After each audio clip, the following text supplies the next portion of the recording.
Bueno, un saludo. Mi nombre es Ángel Mercado. Cuando me llamaron a hacer una charla, una conversación, una disertación que tiene que ver con la justicia transicional y mecanismos de reconciliación, uno se pone a leer y a investigar y a hacer algunas cosas, pues, para tratar de entender alguna situación de la que puede pasar o ha pasado ya en épocas anteriores. Uno de los principales pilares o mecanismos que a través del tiempo ha ocurrido en el mundo y en la historia y tiene que ver con esa justicia transicional una vez que ha ocurrido un hecho, ya sea de violación de derechos humanos, ya sea de abuso de poder, ya sea en contravención por temas religiosos, por temas sociales, por temas raciales.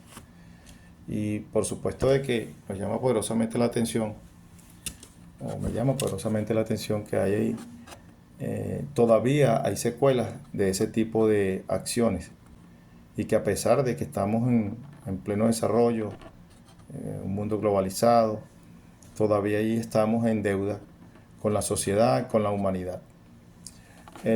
Uno de los, siempre que ocurre un hecho de esta magnitud, que tenga que ver con una guerra, ya sea por temas raciales, por temas territoriales, por temas religiosos, por temas económicos, por temas de extremismo. Por supuesto de que normalmente las personas son las más vulnerables, los niños, los ancianos, en este tipo de hechos. Siempre que ocurre, ya sea en la zona de conflictos, en el área de conflictos de la sociedad donde se hubo esos conflictos, normalmente una vez que ya ha cesado o que ya se puede accesar a esos sitios de conflictos, se hace una evaluación de daños, cuáles son los daños o los posibles daños. Hay algunos que son los daños físicos, normalmente se hablan de estadísticas entre muertos, lesionados, lisiados, hablan de diferentes, de que si son niños, si son adultos, si son mujeres, si son hombres. Se van en lo que en esa evaluación de daños se hace un diagnóstico para tratar de determinar qué tipo de daños ocurrieron en ese momento. Eso siempre es un número estadístico, en el caso de muertos, lesionados, abandonados, niños, jóvenes, adultos. También hay unos daños psicológicos que a veces es imposible recuperarse de esos traumas que ocurren cuando hay acecho en el uso de armas de alto poder, ya sea bombardeos, ya sea por armas de fuego, ya sea por trasladar o evitar que, que las personas ocupen ciertos territorios, independientemente cuál sea la ocasión o los indicios que haya para esto. Por supuesto también que en esa evaluación de daño, en ese diagnóstico están los materiales, que esto tiene que ver con las estructuras, con los edificios, donde hay los grandes depósitos de agua, las carreteras, los lugares de acceso al lugar donde ocurre o donde ha ocurrido un conflicto de este nivel. Hay otros daños también que son importantes, que son los daños de alguna manera que puede interpretarse como que haya motivo de discrepancia entre grupos, sobre todo el tema racial, si es blanco, si es negro, el tema espiritual, de qué tipo de religión es, independientemente cuál sea, la persecución permanente y que hay esos mecanismos que se necesitan de alguna manera contribuir para eso.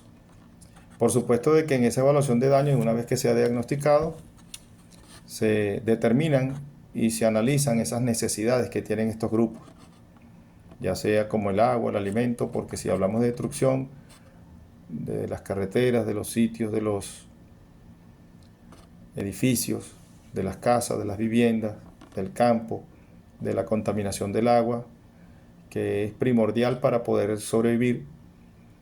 Estas formas logísticas de la pronta reparación y del fácil acceso hacia esa zona. Por supuesto que una vez que ya se logre controlar esos sitios de conflictos, la gente también, las personas de alguna manera que han sido dañadas o le ha ocurrido un tipo de daño, a medida que se va recuperando, va ocurriendo en ellos unos ciertos cambios, como es la aplicación, o lo que quieren es justicia por cuando hay violación de derechos humanos o de alguna forma hay algún daño psicológico, trauma, ya sea religioso, espiritual, físico y psicológico. El darle un castigo reparador, que de alguna manera es la aplicación de la ley penal, de llevar ante la justicia a aquellos que provocaron ese daño. Muchas veces las personas que están insertas en este tipo del campo, de la contaminación del agua, que es primordial para poder sobrevivir, estas formas logísticas de la pronta reparación y del fácil acceso hacia esa zona. Por supuesto que una vez que ya se logre controlar esos sitios de conflictos, la gente también, las personas de alguna manera que han sido dañadas o le ha ocurrido un tipo de daño, a medida que se va recuperando, va ocurriendo en ellos unos ciertos cambios, como es la aplicación, o lo que quieren es justicia por cuando hay violación de derechos humanos o de alguna forma hay algún daño psicológico, trauma, ya sea religioso, espiritual, físico y psicológico. El darle un castigo reparador, que de alguna manera es la aplicación de la ley penal, de llevar ante la justicia a aquellos que provocaron ese daño. Muchas veces las personas que están insertas en este tipo de hechos no logran ese cometido de estar satisfechos, y eso inclusive se transmite de generación en generación cuando hay esas diferencias. Por supuesto que la ley penal, que es una amenaza cierta para que no se repite, que haya un castigo reparador, no solamente desde el punto de vista de que debe haber un perdón, un olvido, una aceptación también es una adaptación, una readaptación a la sana convivencia y al compartir con el mismo grupo o con el mismo sector donde vivía. Por supuesto que esta adaptación a la nueva vida, sin retaliaciones de ningún tipo, tiene algunos mecanismos que es importante señalar. En estos hay algunos instrumentos utilizados en esa justicia transicional que pueda acordar, que pueda fomentar, que pueda crecer para el desarrollo pleno de estas personas que sobrevivieron o que aún se mantienen en esos sectores. Uno de los instrumentos utilizados es, por supuesto, esos pilares de justicia transicional, es la verdad. ¿Qué ocurrió? ¿Por qué sucedieron los hechos? ¿Por qué fuimos atacados? ¿Por qué fuimos combatidos en nuestra área normal de desenvolvimiento como ciudadanos? Otra cosa es que es el derecho de las víctimas y de la sociedad a conocer la verdad plena sobre lo ocurrido. Ese derecho a las víctimas, de quién, cómo, el por qué y bajo qué estructura se cometieron esas violaciones de los derechos humanos, o esas violaciones territoriales, o esa incursión en territorios que son ocupados para la sana convivencia, y por supuesto que ocurre daño a las generaciones futuras, las presentes y las generaciones futuras. Esos mecanismos de violación muchas veces son estructurados, pertenecen a grupos pues, que forman, de alguna forma tienen la normativa y la preeminencia de causar daño. Y ese daño muchas veces es irreparable, es incuantificable, se transmite en el tiempo, y de allí que hay veces que nuestra justicia transicional a través de los órganos competentes es limitada porque no hay la suficiente entereza o de alguna manera la forma más eficiente de hacerlo. Entre esos mecanismos se crean algunos, pues son comisiones de la verdad, iniciativas de memoria histórica, por supuesto los archivos, entre otros. La verdad es esencial para la memoria y el corazón de la reconciliación, porque una vez que ya se ha cometido este tipo de hechos, es muy difícil y muy contracorriente lograr que haya esa paz, que es lo que realmente se quiere para la sana convivencia y el desarrollo pleno de la humanidad. Entre otras cosas también la justicia, que viene siendo la responsabilidad penal. O sea, hay que buscar los culpables, hay que determinar, cuando les comentaba de la amenaza cierta para que no se repita para otras personas o otros grupos, estructurados o no, que quieran dañar a ese grupo o cualquier otro en el mundo. En la justicia responsabilidad penal, que es el deber del Estado de investigar, de enjuiciar y sancionar a los responsables de las graves violaciones de derechos humanos y el derecho internacional humanitario, porque muchas veces cuando hablábamos de ese diagnóstico, de ese análisis de necesidades, también esos grupos son atacados y de alguna manera son violentados sus derechos, que están acudiendo a un sector o a un área específica de conflicto para ayudar y promover el pleno desarrollo de esas personas. Entre esos mecanismos, por supuesto, que están los tribunales penales, las cortes internacionales, los procesos judiciales que respetan el debido proceso, que es importante para lograr la justicia y que las personas puedan confiar en eso. Por supuesto que el derecho a la víctima, que se resarza el daño sufrido, la indemnización. Esto busca hacer desaparecer los efectos de esas violaciones de derechos humanos o de las personas que cometieron este aberrante acto y lograr de alguna manera la satisfacción. Entre otros mecanismos, la restitución, ya sea de tierra, de bienes, la rehabilitación, que es precisamente en ese análisis de necesidades, la atención médica, psicológica, los actos simbólicos, los monumentos, eso por supuesto se destaca en la reparación transformadora, que guarda causas que son muy profundas. Una vez que no se logra esto, por supuesto quedan secuelas del daño moral, del daño espiritual, del daño social. Hay garantías de no repetición, eso debe buscarse a través de esos tribunales de justicia, de resarcir ese daño. Y por supuesto, las reformas que de alguna manera institucionales que buscan prevenir los crímenes no se vuelvan a cometer. Esa amenaza cierta de esa ley penal a esas personas o grupos estructurados o grupos que actúan de manera independiente para causar daño.